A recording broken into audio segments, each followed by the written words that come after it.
बताएं कि कांग्रेस उम्मीदवार और उर्मिला मातोंडकर अभिनेत्री उर्मिला मातोंडकर धार्मिक भावनाएं आहत करने का आरोप इन पर लगा है। उर्मिला के खिलाफ मुंबई के पवई थाने में आपराधिक शिकायत दर्ज कराई गई है। बीजेपी के नेता सुरेश नखुआ ने दर्ज कराई है शिकायत।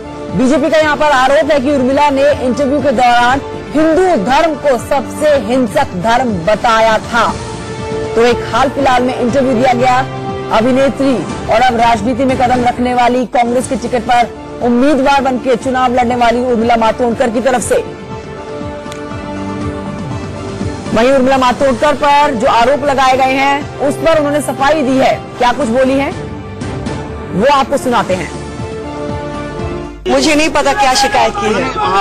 शिकायत की है आपने मजाक उड़ाया है। ऐसा मैंने कुछ नहीं किया है, ना मैं ऐसा कभी कर सकती हूँ। लेकिन ऐसी पार्टी जो हर किसी चीज को तोड़ मरोड़ कर लोगों के सामने लगती है, उसके बारे में मैं क्या कह सकती हूँ। उन्होंने मेरी चीजें कोई तोड़ मरोड़ के कुछ पेश की होगी, इतना ही कहना चाहती हूँ। मुझे अभी बारे में पता नहीं। तो उर्मिला मातोंडकर को आप सुन रहे थे, कह रही है कि तोड़ मरोड़ कर मेरी खबर जो है ये चलाई जा रही है। उन्होंने ऐसा कोई आरोप नहीं लगाया है हिंदू धर्म को लेकर। मेरे सहयोगी अभिषेक शर्मा मुंबई से जुड़ गए और जानकारी के साथ। अभिषेक, कांग्रेस के टिकट पर चुनाव लड़ रही है उर्मिला मातोंडकर और काफी ज्यादा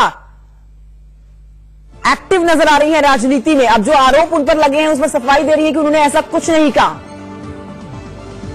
बिल्कुल, देखिए जिस दिन से उर्मिला मातोंडकर ने बोरीवली जो है उत्तर मुंबई से चुनाव लड़ने का जो घोषणा हुई, उसके बाद से कहते हैं सदा सदाया बयान जो होता है राजनीतिक तौर पर वो लगातार उर्मिला मातोंडकर देती आ रही है। और जिस तरीके से देखिए उनको एक नया आरोप लगाया है बीजेपी की तरफ से। बीजेपी ने उनके खिलाफ कंप्लेन भी कर दिया है मुंबई के पवई पुलिस स्टेशन में। हालांकि इस पर मामले अब तक पुलिस ने कोई एफआईआर दर्ज नहीं किया है। उन्होंने मांग किया कि इस पर मामले पर एफआईआर दर्ज किया जाए, लेकिन यह साफ है कि हिंदू को लेकर उन्होंने एक बयान दिया था, ऐसा उनका आरोप है। लेकिन उन्होंने साफ साफ इस मामले में इंकार कर दिया कि ऐसा कोई भी हमने बयान नहीं दिया है जिससे कोई भी धर्म को आहत पहुंचाए। तो यह जाहिर सी बात है जिस दिन से, लेकिन एक बात भी सच है, जिस दिन से वह चुनाव लड़ने की घोषणा हुई है उनका, और वह लगातार अगर ऐसा कुछ है अभिषेक, उन्होंने हिंदू धर्म को सबसे हिंसक धर्म बताया है, तो फिर तो चुनाव आयोग भी उनके खिलाफ कदम उठाएगा।